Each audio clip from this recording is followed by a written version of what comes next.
хочу, я претендую на авторство.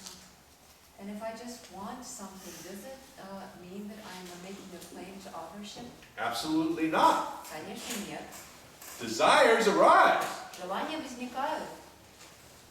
I want food. Я хочу есть. When I'm hungry, I want food. Когда я голоден, я хочу есть. I don't author this. Я не говорю, что я автор этого. It comes as a condition of having a body. Это условие обладания телом. To have a body and a mind is to have desire. Когда есть тело, есть ум, это значит, что есть желание. And you will desire all kinds of things. И вы будете хотите самые разные вещи. You will want all sorts of things. Самые разные. But this is not where the suffering comes. Но страдания происходят не из-за этого. Desire has gotten a very bad name in spiritual circles. В духовных кругах у желаний очень плохая репутация. Desire has been blamed for suffering. Желания обвиняли в том, что они вызывают страдания.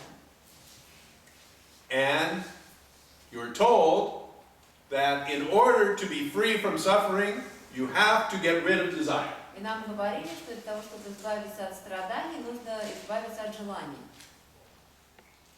And on the surface, that makes sense. И на поверхности кажется, что это так. Seems if you want one thing more than another thing, then you're going to be either happy or you're going to be unhappy. Потому что получается, что если вот мы вот этого хотим больше, чем этого, то мы или получим то, что хотим, и получим радость, или не получим. And often that unhappiness takes the form of suffering. И если мы это не получим, то очень часто это будет означать, что мы будем страдать. So, Поэтому I strongly encourage everyone я очень побуждаю всех to try to stop desiring. пытаться перестать желать. It is such an interesting exercise. Это такое интересное упражнение. Try it. Попробуйте. Really try it. По-настоящему попробуйте. I mean, I did. Я попробовала.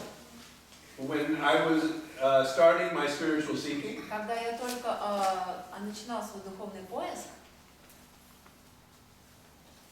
I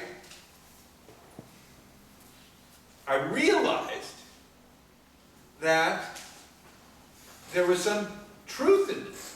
я понял, что в этом есть некая истина. That when I desired something, Я увидел, что когда я чего-то хочу, I often suffered as a result. я часто как результат пострадал. I could see it Я это видел. in my own experience. Я это знал по собственному опыту.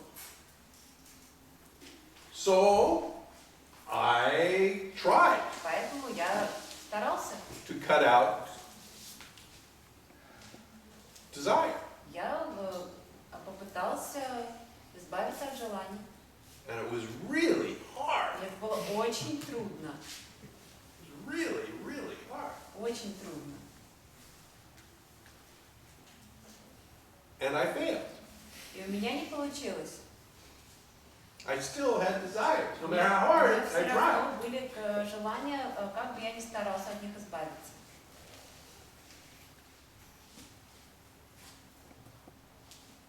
Because I realized, you see, desires were connected to preferences.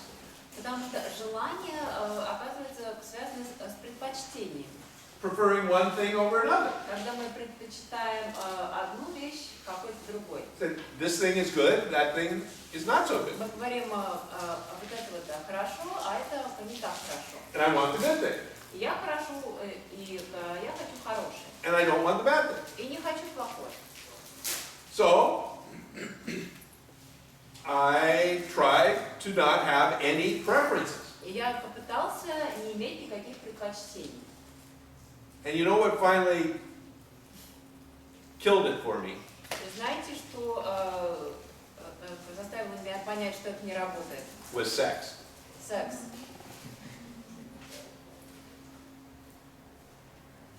I had one of those moments У меня that you get. случился такой момент, как бы, когда произошло озарение.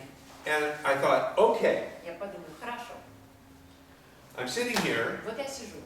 and here is a beautiful woman И здесь сидит прекрасная женщина, who wants to have sex with me. которая хочет заниматься со мной сексом. Here is a big, ugly man who wants to pound the shit out. А с другой стороны сидит такой огромный, страшный мужик, который хочет из меня выбить всю дурь. And I have no preference. А у меня типа нет никаких предпочтений.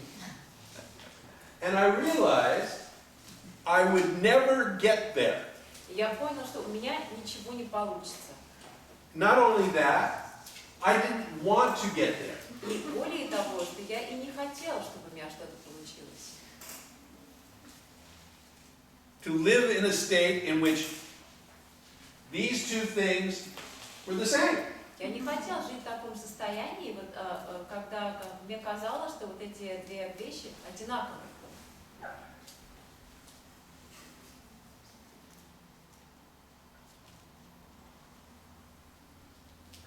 So it was interesting because what prompted this was reading this book. И что интересно, что все началось вот с этой книги, которую я начал читать.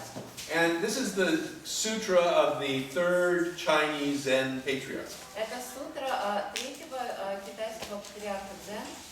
And it's really good. Она очень хорошая. And it was translated by a guy in 1973 Ее перевели в 1973 году. He was American, he translated it, he learned Chinese and translated the Chinese text. Он был американцем, он выучил китайский и перевел китайский текст на английский.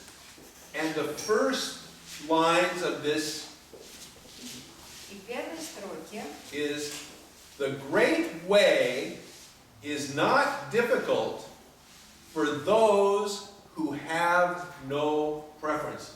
Первая строчка: великий путь не труден для тех, у кого нет предпочтений. Great way is not difficult for those who have no preference. Великий путь не труден для тех, у кого нет предпочтений. I didn't want the great way to be difficult. Я не хотел, чтобы великий путь был труден. And so I tried not to have any preferences. Поэтому я пытался сделать так, чтобы не иметь предпочтений. But this girl Но вот ruined it for me. эта девушка все испортила. I had preferences. У меня было предпочтение. So what is really interesting Но что очень интересно, is that the same man тот же самый человек in 2001, almost 30 years later, почти 30 лет спустя, в 2001 году, retranslated the same text. сделал новый перевод того же самого текста.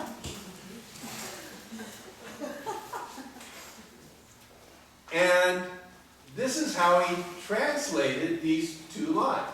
И вот как он по-новому перевел эти первые строчки. First time it was, the great way is not difficult for those who have no preferences. Первый раз он перевел: великий путь не труден для тех, у кого нет предпочтений.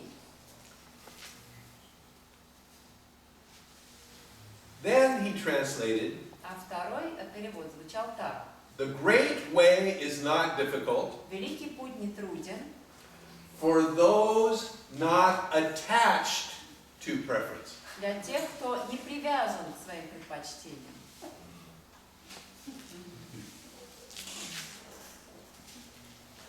And this is, in fact, the difference. И в этом на самом деле и есть разница. Having the preference is not where the suffering arises.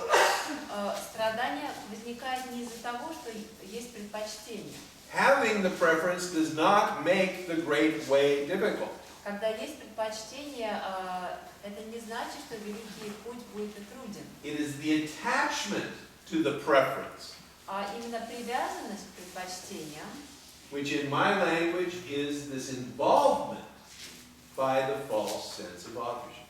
В моей терминологии это как раз то, что я называю ложным чувством авторства. А не было третьего варианта перевода? Not yet. Пока еще нет. А он жив, этот переводчик? Is the translator alive? I don't know that either. Не знаю.